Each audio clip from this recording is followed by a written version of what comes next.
نحمدہ ونصلی علی رسولہ الکریم اما بعد فاعوذ باللہ من الشیطان الرجیم بسم اللہ الرحمن الرحیم فاصبر علی ما یقولون وسبح بحمد ربک قبل طلوع الشمس وقبل الغروب ومن اللیل فسبحہ وادبار السجود صدق اللہ العظیم رب اشرح لی صدری ویسر لی امری واحلل عقدۃ من لسانی یفقہوا قولی۔ ہمارے دروس جو کہ نماز اور اس کے اندر پڑھے جانے والے اذکار، دعائیں اور آیات کے ترجمے پر مشتمل ہیں، وہ پچھلے ہفتے سے شروع ہو چکے ہیں۔ پچھلے ہفتے ہم نے اذان کے اندر ہم کیا پڑھتے ہیں اور ان اذان کے الفاظ کیسے ہمارے دین میں رائج ہوئے، اس کے اوپر ہم نے کافی تفصیل سے بات کی۔ آج سے ہم اللہ کا نام لے کے نماز کے اراکین اور اس میں پڑھی جانے والی دعائیں، تسبیحات اور آیات، ان کے ترجمے کے اوپر بات کریں گے اور یہ ہم کیوں پڑھتے ہیں، ایسا اس کی کیا حکمت ہے، کیوں یہ اس طرح سے ہمارے مذہب کے اندر رائج کیے گئے۔ دیکھیں، یہ بات آپ کے سامنے ان دروس میں کئی دفعہ واضح ہو چکی ہے کہ نماز کے اندر ہم جو بھی کچھ کرتے ہیں، جو بھی کچھ پڑھتے ہیں، دراصل وہ کسی نہ کسی قرآن کی آیت کا عملی مظہر ہوتا ہے۔ جیسے کہ میں نے آپ کے سامنے سورہ بنی اسرائیل کی آیت رکھی تھی جس میں نماز کو قرآن کہا گیا تھا، یعنی کہ صلاۃ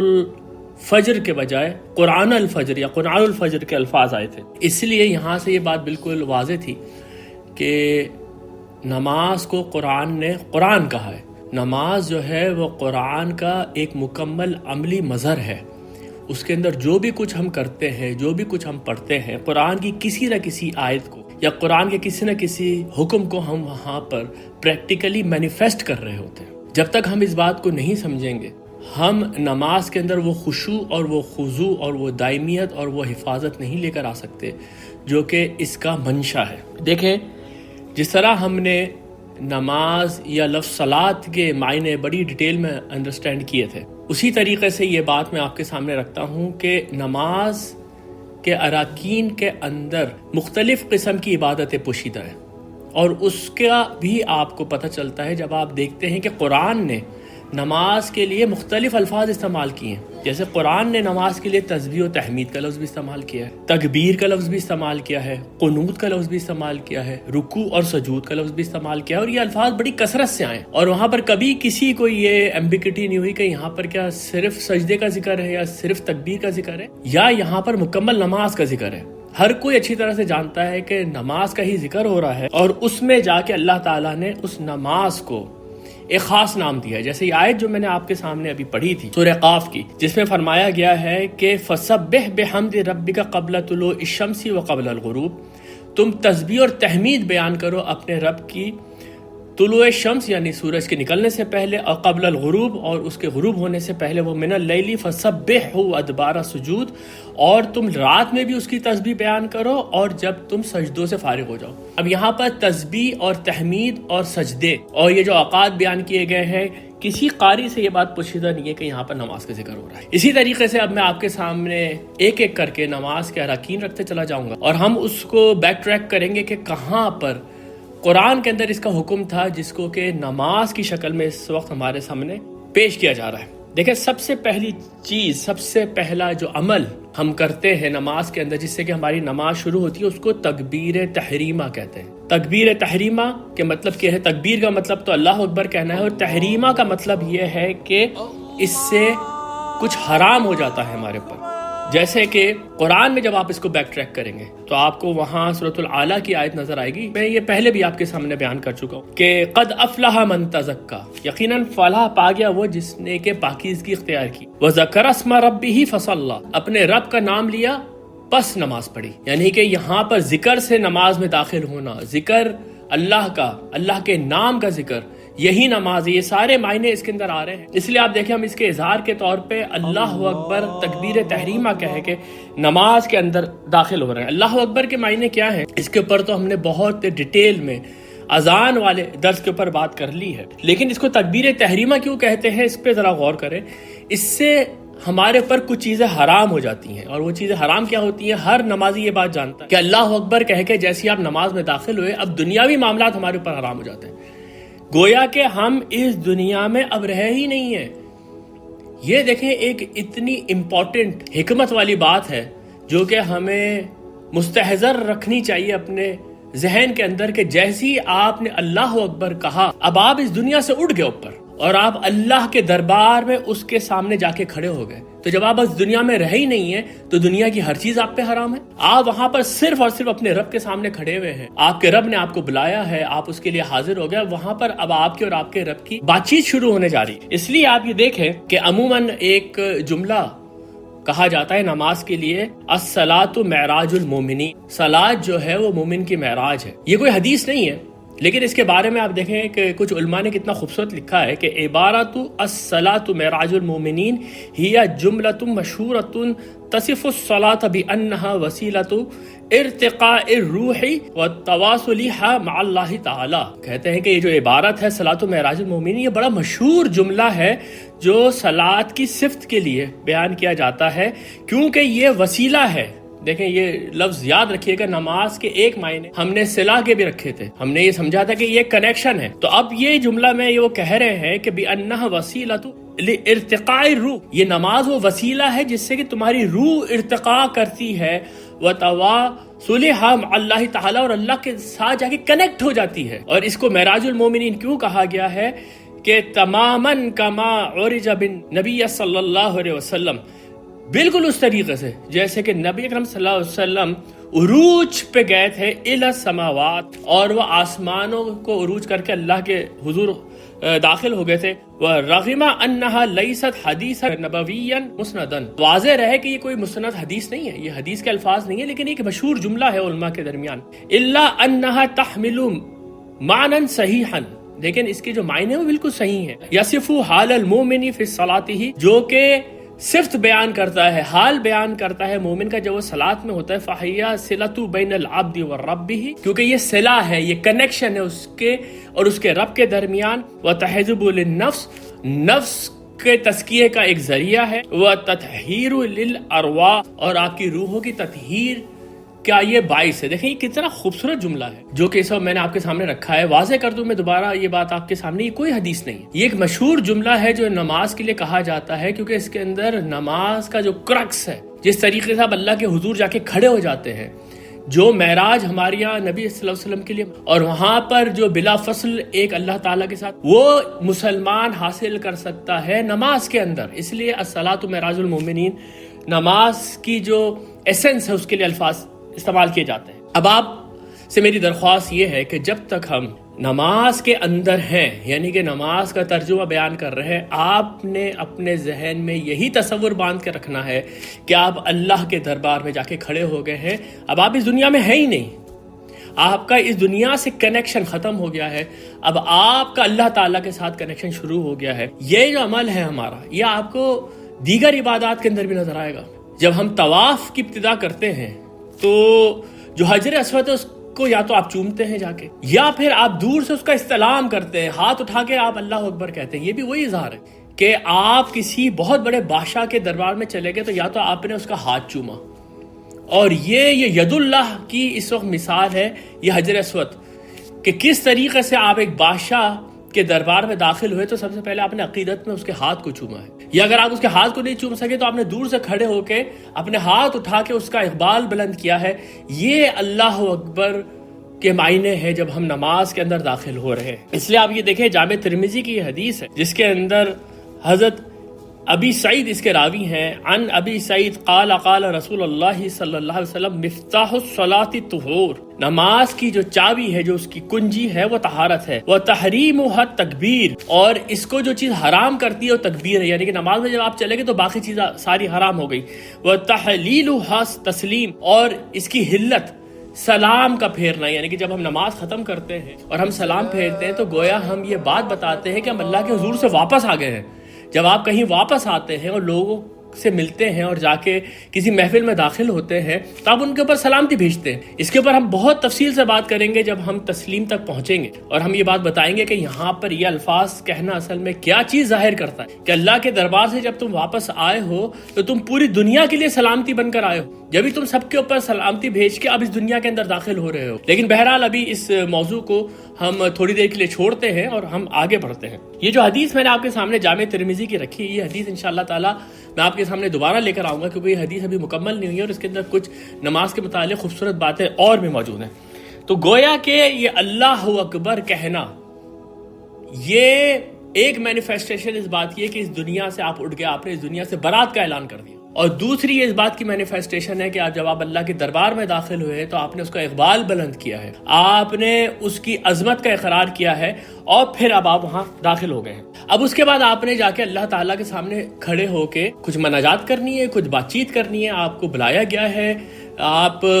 مالک کائنات کے حضور پہنچے ہیں۔ تو اب آپ سوچیں کہ اگر آج آپ کو کوئی یہ کہہ دے کہ ایک بادشاہ نے آپ کو بلایا ہے اور آپ جائیں اور جو اپنے دل کی بات اس سے کرنا چاہیں، تو آپ کتنی باتیں سوچ کے جائیں گے کہ میں یہ بات بھی کہوں گا، مجھے اس کی بھی ضرورت ہے۔ یہ باتیں ذہن میں آپ رکھیں، اور آپ یہ دیکھیں اب آپ نماز کیسے شروع کر رہے ہیں۔ یہ ساری کی ساری چیزیں جو ہم نماز میں پڑھتے ہیں اب یہ بہت زیادہ سینس میک کرنا شروع کر دیں گی جب ہم اپنے دماغ کے اندر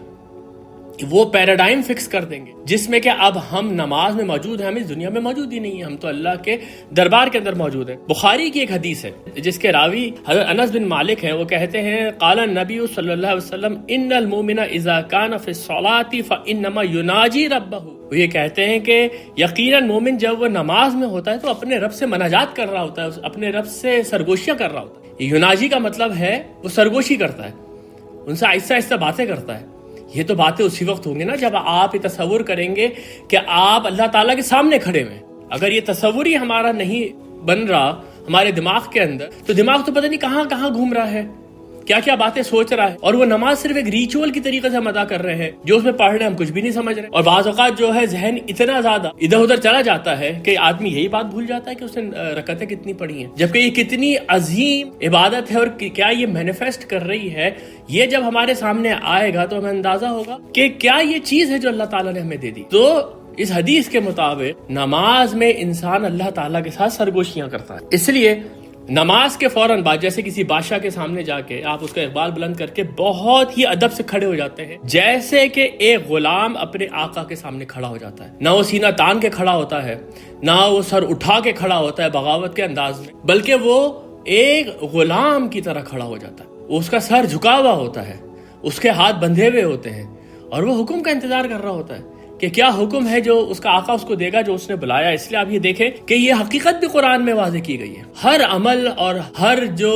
کلمہ ہم ادا کریں گے اس کی کوئی نہ کوئی جڑ آپ کو قرآن سے مل جائے گی، اور اس کا اظہار آپ کو حدیث سے مل جائے گا، اس کی حکمت آپ کو حدیث سے مل جائے گی۔ غور کرنے کی دیر ہے صرف۔ دیکھیں قرآن کے اندر یہ آیت میں آپ کے سامنے کئی دفعہ رکھ چکا ہوں، اس نماز کے سیشن میں ہی رکھ چکا ہوں کہ حافظوا علی الصلوات والصلاۃ الوسطی وقوموا للہ قانتین۔ نماز کی حفاظت کرو، اپنی نمازوں کی حفاظت کرو، خاص طور پہ وہ بیچ کی نماز، سب سے بہترین نماز کی حفاظت کرو، اور اللہ کے سامنے قانتین بن کے کھڑے ہو جاؤ۔ زمخشری نے یہ کہا ہے ہوا قانت للہ، قانت کون ہے اللہ تعالیٰ کے لیے؟ مطیع خاشع، جو کہ بالکل مطیع ہے، جس نے کہ بالکل اپنا سر جھکا دیا ہے، فرما بردار ہے، غلام ہے، اور جس کے دل کے اندر اللہ تعالیٰ کی عظمت کا روب ہے۔ یہ دونوں الفاظ مطیع اور خاشع ہے، اس کی میں کئی دفعہ تفسیر کر چکا ہوں مختلف دروس کے اندر۔ آج میں صرف یہی کہوں گا کہ ہاں، یہ مطیع کا مطلب یہ ہے کہ ہم اللہ کے غلام ہیں، اس کے سامنے سر جھکائے کھڑے ہوئے، اس کی ہر بات کو ماننے کا ہم نے فیصلہ کیا ہوا ہے، اور اس کی جو عظمت ہے، اس کی ہیبت ہمارے دل کے اندر ہے۔ اس لیے ہوا قانت للہ مطیع خاشع، وہ مطیع ہے اور وہ خاشع، یہ زمخشری نے لکھا ہے۔ اس کے بعد سورہ فاتحہ سے پہلے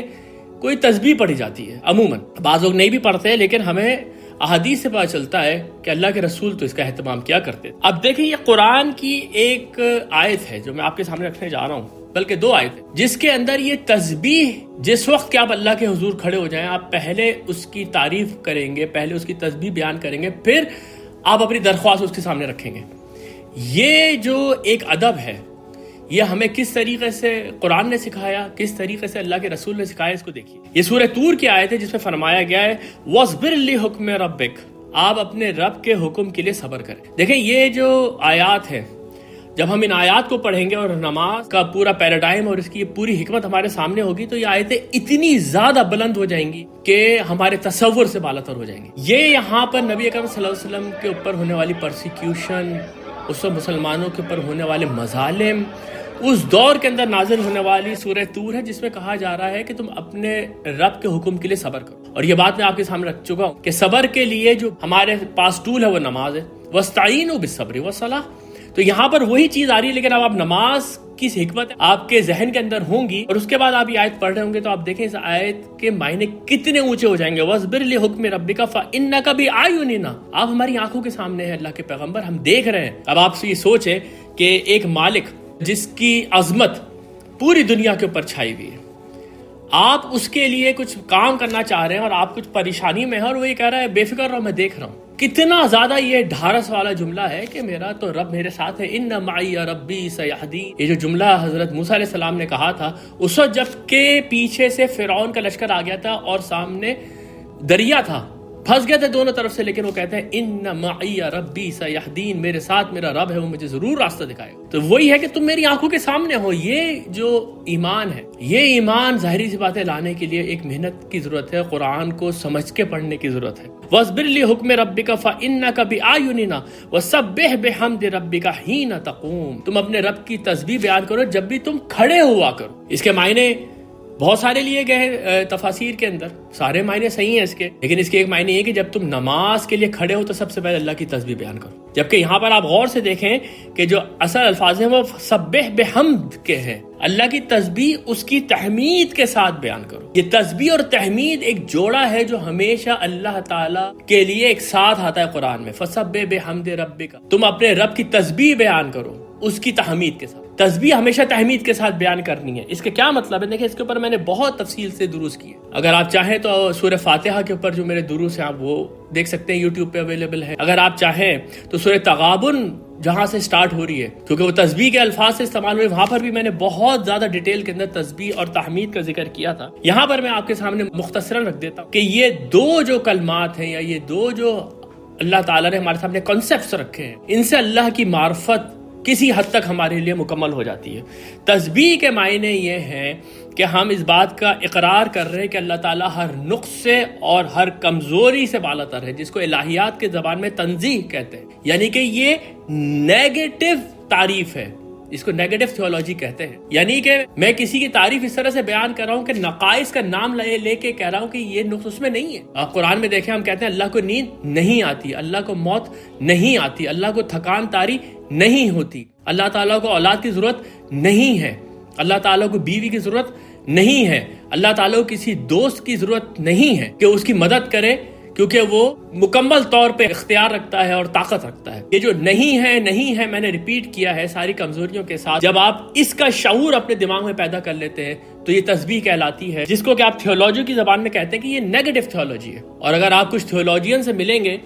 جو کہ باقاعدہ پروفیشن کے طور پہ تھیولوجی پڑھاتے ہیں، تو وہ کہتے ہیں کہ خدا کو سمجھنے کا جو واحد طریقہ ہے وہ نیگیٹو تھیولوجی ہے. خاص طور پہ جو بائبل کے پروفیسرز وغیرہ ہیں تھیولوجی وغیرہ کے، ان کے کچھ آپ انٹرویوز چاہیں تو دیکھ لیں. Some people tell me the only thing I can know about God is what God is not, the so-called apophatic view. All of these traditions, Christianity included, encompass this affirmation that you really can't know God in the way that you would know an object of experience, but you can know the things that are not true about God, such as composite or evil or blonde. وہ یہی کہیں گے کہ اصل جو شے ہے جس سے کہ آپ خدا تک پہنچ سکتے ہو نیگیٹو تھیولوجی ہے. لیکن قرآن تو بہرحال پھر اس سے بہت ہی اونچی کتاب ہے. وہ کہتا ہے کہ نیگیٹو تھیولوجی صرف ایک پارٹ ہے، ایک پازیٹیو تھیولوجی بھی ہے جس کو کہ قرآن تحمید کہتا ہے. یہ حمد سے نکلا ہے، اور حمد کے معنی ہے ہر اچھی، ہر خوبصورت، ہر عمدہ تعریف جو کہ آپ کے ذہن میں آ سکتی ہے آپ کہہ دیں وہ اللہ کے لیے ہے. ساری بزرگی اللہ کے لیے ہے. آپ یہ کہہ دیں کہ ساری طاقت اللہ کے لیے ہے، سارا علم اللہ کے لیے ہے، ساری قدرت اللہ کے لیے ہے. یہ ہے پازیٹیو تھیولوجی. جب ان دونوں کو آپ ملائیں گے، تسبیح اور تحمید کو، تو اللہ تعالیٰ کی جو معرفت ہے وہ ہمارے تئیں جتنا ہماری کیپیسٹی ہے، جتنا ہمارا ظرف ہے، اس میں مکمل ہو جاتی ہے. اور اس کے بعد خدا کا جو تصور ہمارے ذہن میں آتا ہے اس کا نتیجہ سوائے خشوع اور خضوع کے کچھ نہیں نکلتا. یہ میں آپ کے سامنے ایک مشکات کی حدیث رکھتا ہوں جس کے اندر یہ بنیادی طور پہ تو ترمذی کی حدیث ہے جو کہ مشکات میں لی گئی ہے، اور اس میں فرمایا گیا ہے، حضرت بنو سلیم ایک آدمی سے روایت ہے کہ انہوں نے اللہ کے رسول سے یہ فرمایا، اللہ کے رسول سے نسبت دے کے یہ فرمایا ہے کہ التسبیح نصف المیزان والحمد للہ یملؤہ. تسبیح جو ہے وہ نصف میزان ہے اور الحمدللہ اس میزان کو پورا بھر دیتی ہے. یہ کیا میزان ہے؟ ڈاکٹر اسرار احمد نے ایک دفعہ اس کے اوپر بڑی عمدہ بات کہی تھی کہ اللہ کی معرفت کا میزان ہے. یعنی جب تم اللہ کو پہچاننے نکلتے ہو تو تمہارے ذہن کا جو ظرف ہے وہ آدھا بھر جاتا ہے جس وقت کہ تم تسبیح کو سمجھتے ہو کہ تسبیح کیا چیز ہے، اور جس وقت کہ تم تحمید کو سمجھتے ہو الحمدللہ کے معنی کیا ہے، جب تم اس کو سمجھتے ہو تو وہ ظرف تمہارا جو ہے پورا بھر جاتا ہے، اور تمہیں خدا کی ذات اور صفات کے بارے میں ایک ایسا تصور آتا ہے جو اس کے لائق ہے۔ اور اس کے آگے فرمایا گیا ہے وہ تکبیر یملأ ما بین السماء والارض، اور یہ جو تسبیح کے بعد تکبیر ہے اللہ اکبر، یہ آسمان و زمین کے درمیان ہر شے کو بھر دیتی ہے۔ تو یہ میں آپ کے سامنے صرف میں نے مختصراً تسبیح اور تحمید کے معنی رکھے ہیں کہ جب آپ نماز کے لیے کھڑے ہو رہے ہیں تو فرمایا گیا وَسَبِّحْ بِحَمْدِ رَبِّكَ حِينَ تَقُومُ، تم اپنے رب کی تسبیح اور تحمید بیان کرو جب بھی تم کھڑے ہو۔ یہ سورہ قاف کی جو آیت میں نے آپ کے سامنے تلاوت کی تھی وہ بھی اسی